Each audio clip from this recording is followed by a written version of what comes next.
Nanay Amy tumatawag. Hello po. Hello, Nay! Ay, nandito po si nanay sa Star Mall Station po.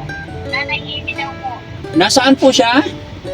Dito po sa Star Mall Station. Dito lang po sa may mga tangkiyan. Hindi yan, Enjoy ko daw po siya dito. Saan? Dito po sa Star Mall Station. Ay, Star Mall. Bakit ngayon lang tumawag si nanay? Sabi ko sa kanya umaga. Pwede kausapin si nanay? Nararating lang po. Opo, pwede po. Okay. Kilala ko po si Daddy Franco. Nay! Ay, Daddy Frankie. Oh, magandang hapon, Nay. Ay, dito harating pa sa, sa Star Mall. Oo. Sa station. Oo. Oo, kasi sabi ko tawagin kita. Opo. Oo. Akala ko kasi nagpunta ka na. Nakasaan mo kasi di marinig ang boses mo. Nay, Di marinig ang boses mo. i-loudspeak mo yung cellphone mo, Nay. Tawagan natin, namatay, baka wala na siyang load. Ang kulit ni nanay. Akong tatawag. Tinatawagan ko siya kanina umaga. Tumawag pagdating. Tatawag siya. Hello, Nay. Oo. I-loudspeak mo yung cellphone mo para marinig mo ako. Di ka daw po kasi marinig eh. Mahina daw po yung boses mo. Ma'am, i-loudspeak niyo yung cellphone dyan para marinig ako. Ah, sige po. Ang lakas na ng boses ko dito, namamalat na ako. Ay, ayan po. Nakalagpit na po. Oh, malakas na. Oo. Hello, Nay, malakas na? Ah, Huwag tayong magsalubong, Nay. Huwag mo kong sasabayan, ha, pag nagsalita ako. oo, sige. Oh, tumatawag ako sa'yo kanina, Nay. Ba't di mo nasagot? Di mo narinig tawag ko? Ay, hindi mo kasi yung cellphone. Hindi, nagri-ring eh. Dahil may pagbiyahe. Oo. Dapat sana, Nay, bago ka umalis ng bahay, nag-text ka sa akin. Kasi sabi mo sa akin, pagdating mo dito, yun palang pag-text ko. Oo, sabi call ko pala sa'yo. Oo, kaya ngayon na ako nakarating dito pa. Kaya, ako text sa'yo.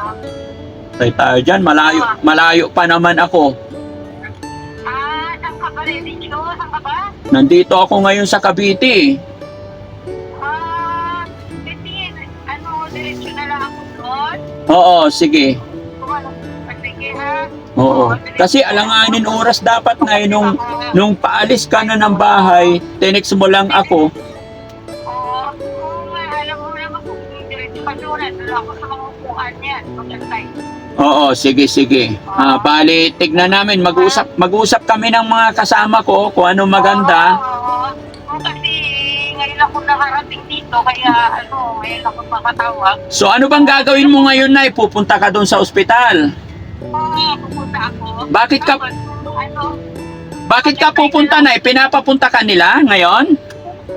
hindi, gusto ko lang malaman kapag nga sasabihin, hindi lang may lang nagbabantay naman. Oo, sige. Okay. Good yan, Nay. Tama yan. Kung dadaan ka doon, doon na sa maupuan sa labas. Sa labas na lang. Oo, kasi hindi na ako pwedeng pumasok ng ospital, Nay, kasi bawal nga. O kaya nga, hindi, kahit ako nga, hindi rin na yan papasok. Ay, hindi ka rin papasok? Hindi rin, doon din ako sa labas lang. Sa labas lang ng ospital? So, hindi na naman kailan ang pagbisita, sasabihin nila. Oo. Pero ako talaga, pupunta ako ngayon. Opo. Pero doon ako gantay sa labas. Sige. Sige, Nay. Bali, ganito na lang, Nay. Mag-usap kami ng kasama namin. Kung kaya kitang habulin dyan, habulin kita. Kung anong mapag-usapan namin, tatawagan. Nay, pakinggan mo muna ako, Nay. Oo ka ng uayan na naman tayo eh. Kung darating ako, tatawagan kita para hindi ka maghintay, ha? Sige. Huwag mo na patayin yan, huwag mo nang i-off para anytime kasi hindi naman patay yan na yan. Nagri-ring naman kanina. Ay, sige. Nagri-ring naman kanina umaga yan eh. Opo. Kasi baka sayang ng pinatay ko eh. Hindi! Tapos nag-text pa ako, may message pa ako. Gano'n? Mm-mm. Kasi, sorry, kung hindi ako nakapagkano. Hindi, okay lang, naiintindihan kita, Nay, kaya lang sinasabi ko lang para alam mo rin, baka sakali matuto tayo, di ba? Para hindi, baka mamaya magtampo ka na sa akin, hindi ako pinuntahan ni Frankie, kamo. Pero ang totoo niyan, nag-text ako, tumawag ako. Oo. Sige, basta tatawagan kita ulit, Nay, ha? Sige, salamat. O, sige, Nay, salamat. Ingat ka dyan, Nay. Kumain ka. Kayo rin. Opo. Sige, Nay. Thank you. Sige na, thank you. Opo, opo. Sige. Sige. Ayan, kulit talaga ni Nanay. Ayan, tinext ko siya kanina bago tayo umalis, di ba? Ay, Nanay, musta ka na po? Tapos may tawag pa ako sa kanya. Hindi talaga niya narinig. Kaya, yun, mga kababayan. Hindi rin natin masisi si Nanay kasi, tawag nito, hindi siya marunong talaga sa cellphone. Ayan, na ibang tao pa yung unang gumamit ng cellphone para makakontak sa atin. Kaya hindi na gaya sinabi ko, unawain na lang natin parati si Nanay. Pero at least nakakatawag, sumusunod siya na tatawag. Ang problema, kung tumawag siya kanina or nag-message siya ng maaga, tinandoon sana ako, magagabayan ko siya. Ang layo natin.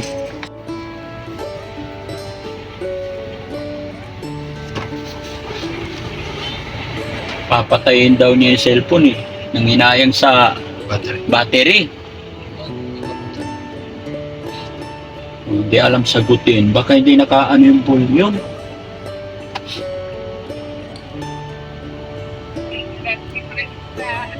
Hello, Nay.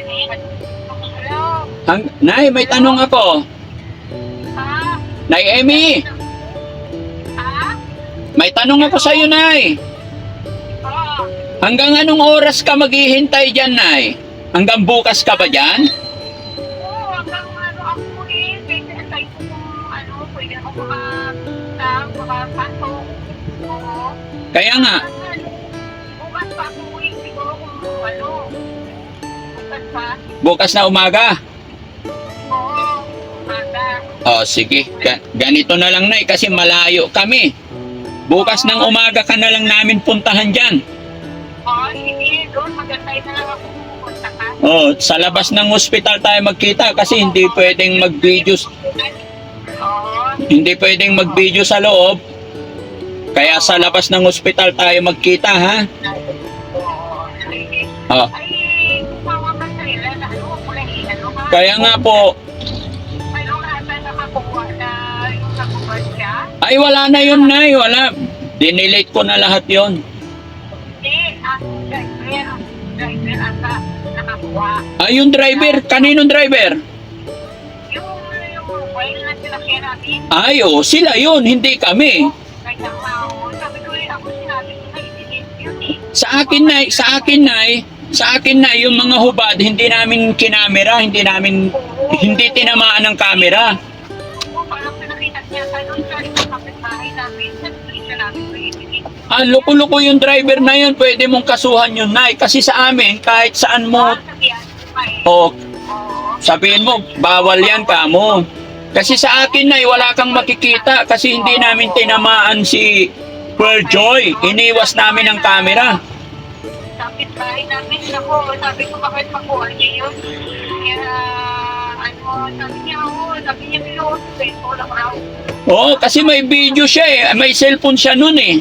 Oo, kasi kung Nakita mo, di ba? Nagbibideo rin sila. oo. Mm-mm. Kaya nga, iba, hindi yun si Daddy Kampi. Baka kukuha at yun, sabi ko. Mm-mm. Oo, kaya ang driver raw, sabi niya, hindi nakita sa kanya. Oo. Sa Daddy Ox. Tignan mo nga sa channel ni Daddy Ox. Daddy Ox yun eh. Oo. Sige, oo, sige. O, salamat ha. Sige, Nay. Sige, Nay. Salamat. Sige ha. Okay po. Salamat. Okay po. Oo, thank you. Alas 9 na ya, alas 9 na umaga. Alas 9 bukas na umaga. Oo, sige. Okay po. Thank you doon. Oo, Sige, Nay. sige. Para banti tayo kay naihi ako. Ayan, mga kababayan. Mahirap talaga kausap si Nanay, no? Sasabay at sasabay talaga sa salita mo. Pero tsakain natin. Para kay Per, hanggat hindi gumaling mga kababayan, tulungan natin si Per. Hindi ko po siya lulubayan kasi ganun talaga si Nanay. Matanda na, kaya medyo mahirap na talagang pakiusapan ko ano yung nasa isip niya. Yun na yun. Kung ano yung gusto niyang gawin, yun na yun. So bukas mga kababayan, pupuntahan namin siya para dalhan ng pagkain. kasi hindi niya kami na-inform. Ngayon lang siya nag-text, 2:00 na, nandito ako sa malayo, pupunta ko siya sa Mandaluyong, badabating ako doon, gabi na. So maraming salamat mga kababayan, God bless.